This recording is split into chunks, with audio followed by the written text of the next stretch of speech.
So it's a random day at 7 a.m. on May the 30th, and I'm scrolling through my phone on Facebook Marketplace because there is nothing else to do at 7 a.m. So I'm looking on Facebook Marketplace and I find a mid 2014 Apple MacBook Pro 15-inch Retina with a 500 gigabyte SSD, 16 gigabytes of RAM, and a quad core i7. Now, this thing was only $100, came in the original box, and literally everything. So I had to jump on this immediately before anybody else did. So I grabbed my keys and I headed there that afternoon, about 30 minutes away during horrible traffic, and somehow horribly parking next to two vehicles that are pretty much identical to mine. I finally got the MacBook Pro on my desk. Now, obviously, I looked and I saw this before I bought it because I'm not that kind of person. So here it is. There is not really any scratches on this device. It looks great. Getting it out of the box here. As you can see, the bottom, which usually has a bunch of scuffs on it, is pretty clean. There's not really much happening except for like something right here. That's not bad though, especially for being a 12-year-old computer. There's no like dings on the side. The only complaint that I have is that there's a little dent right here, but apparently they dropped their iPad on it somehow, and that's what happened. But whatever, that can happen. I can try and push it out, but who knows. Going into the box, we have this looks like a brand new extension for the charger. It doesn't look like it's really been used. And then we have our giant 85 watt MagSafe 2 charger.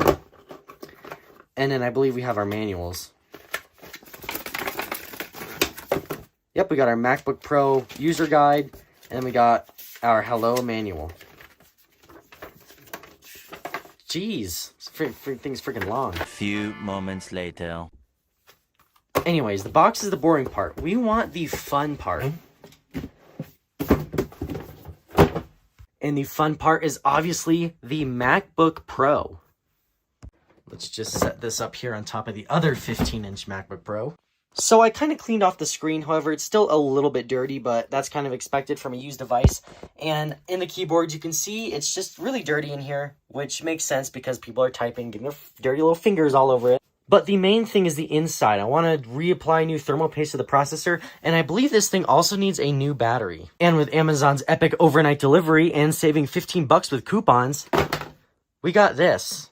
This is obviously not any fancy battery like from iFixit or anything, but it's a Ninja Bat Pro, which I've used their batteries a few times, and they're honestly not that bad, especially for being an Amazon battery. And it has a 1-year warranty on it as well, so as long as it lasts a year and I can get rid of this thing and sell it online, then we're good to go. I'm just kidding. I make sure that all of these batteries work perfectly before selling these devices.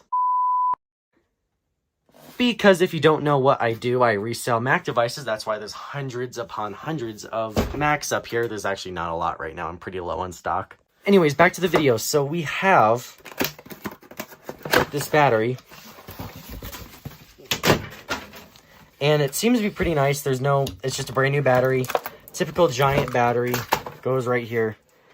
We got to get in here and change this because I do believe it needs a new one. Let's boot it up.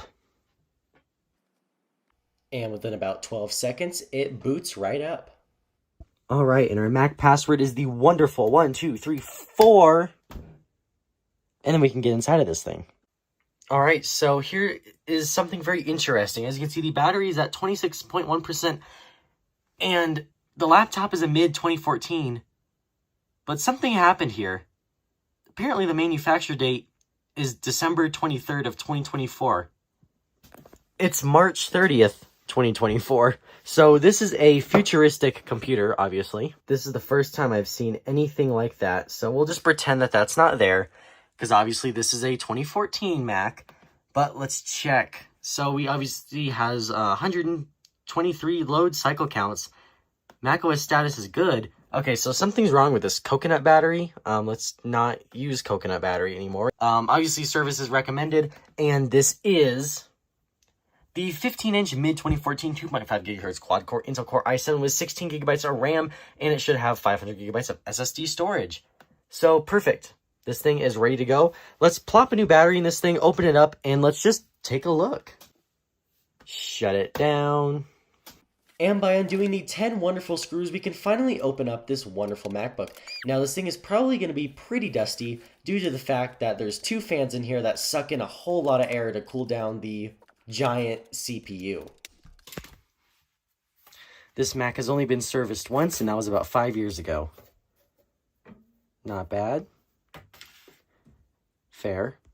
And even though there's not a lot of dust in this device, I'm still going to go ahead and brush it out just to make sure that it runs at maximum performance and doesn't overheat or do anything weird with the extra dust.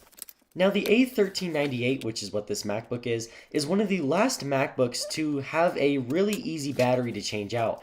All there is holding this thing down is just some adhesive, which can easily be pried off with a little pry tool and some Gooby Gone, and as you can see, it just pops right out.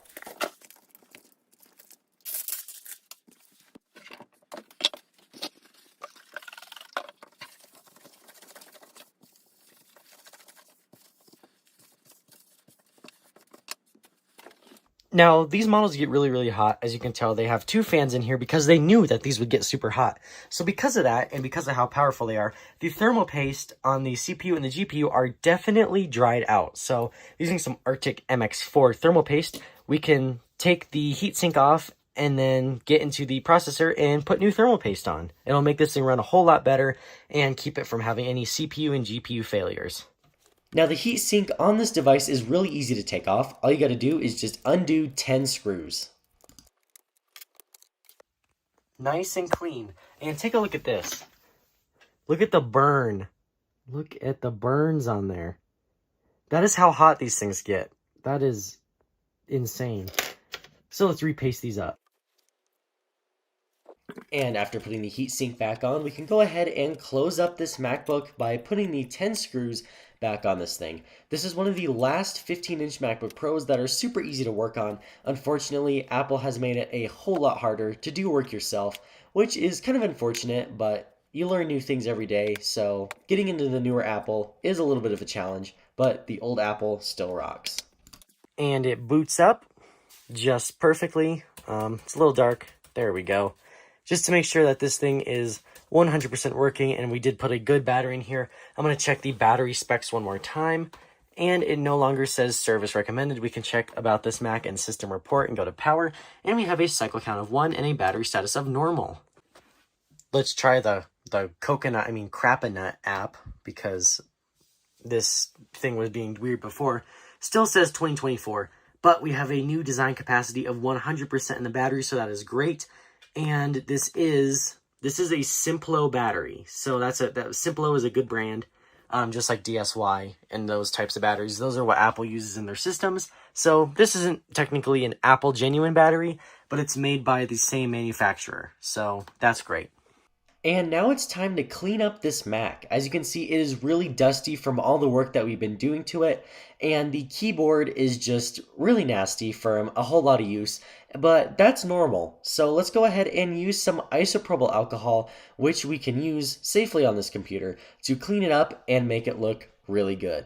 We'll start on the display by using a glass cleaner.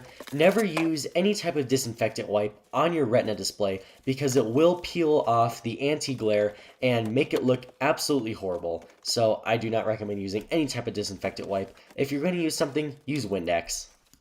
And for the keyboard, I'm just using a paper towel with some isopropyl alcohol, which I can use to get off all of these stains and grime that are hiding in between these keycaps. And I'll do the same thing to the back of the laptop. And now this Mac is clean and ready to go. Even though this MacBook is 10 years old, it's still a really nice computer to this day, as it can still run many applications because it's got so much power inside of it. But that concludes the video. I hope you guys enjoyed, and I'll see you guys in the next one.